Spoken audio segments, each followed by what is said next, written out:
Bonjour à tous, bienvenue sur cette deuxième capsule sur le mérite. Alors imaginez une personne qui a 1 million d'euros sur son compte en banque et une personne qui a 100 euros sur son compte en banque.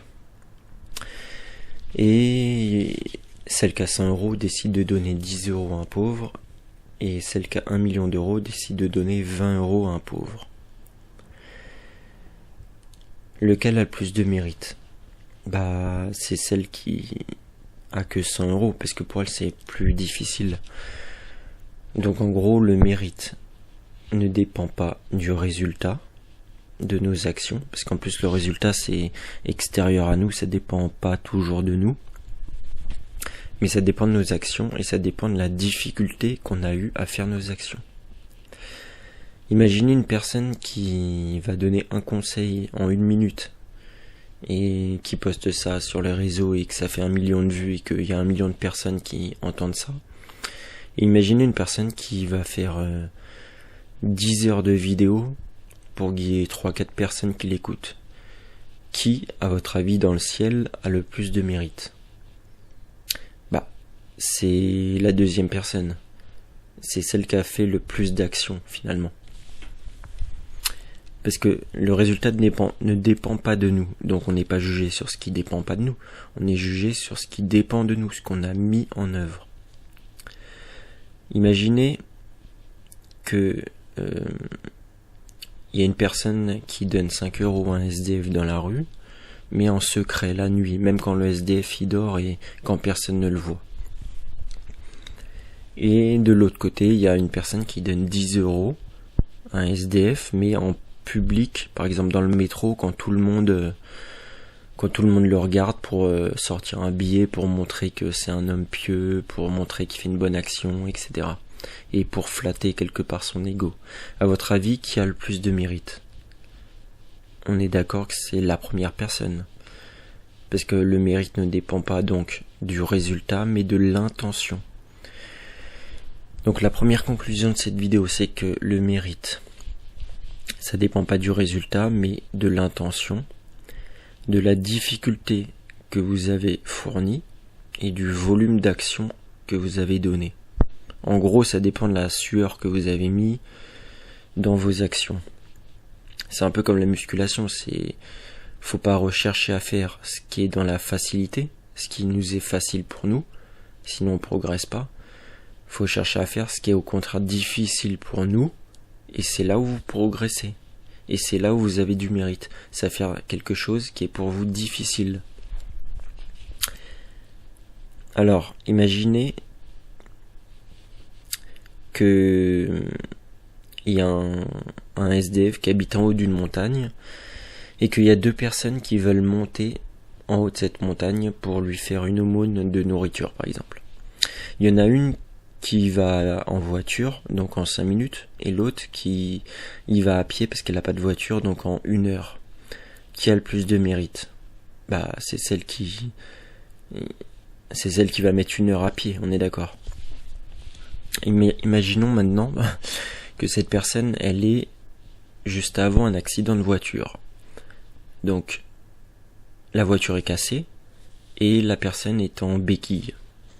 Donc c'est-à-dire que la personne, si elle veut aller jusqu'à monter la montagne, elle va mettre 2 heures, le double de l'autre qui est à pied. À ce moment-là, il y a 2 choix. Soit elle dit laisse tomber, je fais pas ma bonne action, soit elle dit je vais la faire quand même ça va me prendre 2 heures. À ce moment-là, l'événement qui apparemment paraissait comme négatif, soit il va augmenter considérablement son mérite, soit il va diminuer considérablement son mérite, parce que quand même la personne avait l'intention d'aller donner, donc il y a quand même un peu de mérite.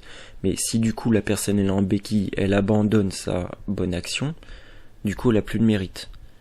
Mais si elle persévère à faire sa bonne action malgré les difficultés, là son mérite il explose, il augmente considérablement.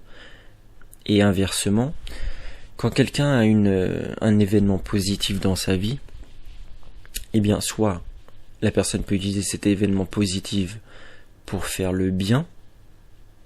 Donc si vous avez, vous gagnez beaucoup d'argent, vous pouvez l'investir pour faire le bien, ou vous pouvez diminuer aussi votre mérite par un événement positif. Par exemple, imaginons quelqu'un il est au chômage et donc il donne de son temps pour faire du bénévolat, il a le temps de prier, il a le temps d'étudier les livres, etc. Imaginons demain cette personne elle trouve un super boulot à 5 000 euros par mois, mais le problème c'est que toute la journée du matin au soir elle travaille. Vu qu'elle met tout son temps dorénavant pour gagner de l'argent, elle ne peut plus faire de bonnes actions. Elle ne peut plus augmenter son mérite céleste. Donc, quand je dis le mal et le bien, le mal ça peut être par exemple la colère, la violence, le mensonge, la peur, la facilité, le vol. Et quand je dis le bien, ça peut être au contraire la confiance, la paix, la vérité, le courage, l'endurance, l'honnêteté, etc. Donc au final, un mal, entre guillemets un événement mal, soit ça peut être un mal si vous choisissez par votre choix d'abandonner, soit ça peut être un bien si vous choisissez de persévérer. Et inversement, un bien, ça peut soit être un mal ou ça peut soit être un bien. En fait, tout dépend de votre choix. Finalement, la deuxième conclusion, c'est qu'un événement n'est jamais totalement positif ou négatif, n'est jamais bien ou mal. En fait, l'événement, il est ni bien ni mal, il dépend de ce que tu vas en faire. Soit tu vas utiliser cet événement, quel qu'il soit, pour augmenter ton mérite, pour faire le bien, soit tu vas utiliser cet événement pour diminuer ton mérite, en abandonnant. En gros, quand tu as une épreuve, une difficulté, soit tu surmontes l'obstacle, et donc dans ce cas-là, tu augmentes ton mérite, soit tu refuses ou t'abandonnes, et donc dans ce cas-là, tu diminues ton mérite. Mais l'événement, il n'est pas bien ou mal en soi, c'est juste un outil. Et cet outil, tu l'exploites de la manière, dans le sens que tu veux. Donc en gros, ce qu'il faut que vous recherchiez dans votre vie, c'est à identifier les permutations que vous pouvez faire. Donc passer du mal au bien, et passer du bien au bien. En gros, à chaque fois que vous avez une difficulté, faut que vous la permutiez en mérite, faut que vous passiez du mal au bien, de la difficulté au mérite, et qu'il faut que vous passiez du bien au bien, de la facilité au mérite. Donc l'événement bien, ça peut être c'est des facilités, c'est par exemple vous pouvez avoir des facilités soit de temps, soit d'argent, soit de santé, soit de connaissance, soit d'intelligence. Et est-ce que vous allez mettre ça au service du bien, ou est-ce que vous allez mettre ça à votre propre service? Par contre, faut bien comprendre que lorsque vous permutez le mal en bien, vous évoluez non pas de votre plein gré, mais de force quelque part. Et inversement, lorsque vous permutez le bien en bien, lorsque vous permutez la facilité en mérite, là vous évoluez de votre plein gré. Donc, quel est le meilleur mérite entre les deux? C'est bien sûr d'évoluer de son plein gré, donc de faire passer le bien en bien, de faire passer la facilité en mérite, plutôt que d'évoluer de force, de faire passer le mal en bien. Alors c'est toujours mieux lorsque vous avez une épreuve de transmuter le mal en bien, de transmuter la difficulté en mérite, de transmuter l'épreuve en mérite. C'est toujours une bonne chose. Mais là, c'est entre guillemets une évolution de force. Donc vous avez moins de mérite que si vous permutez le bien en bien, que si vous permutez la facilité en mérite. Et généralement dans la vie, quand on évolue de force, c'est qu'on n'a pas voulu. Quand on évolue de force dans la matière, c'est qu'on n'a pas voulu en esprit évoluer de notre plein gré.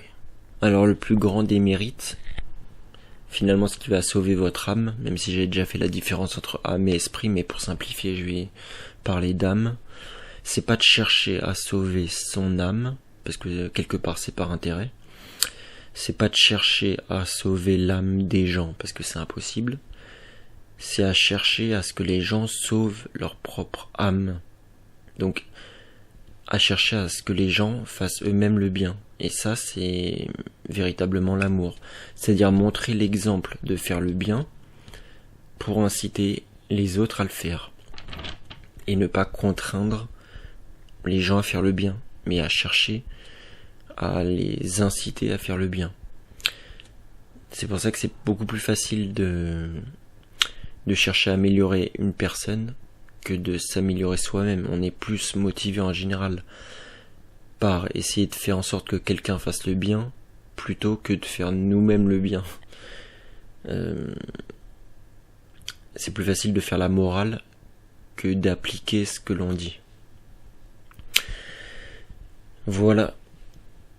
Dites-moi en commentaire si vous voulez que je fasse d'autres capsules, et puis voilà, n'hésitez pas à regarder mes autres vidéos. À bientôt.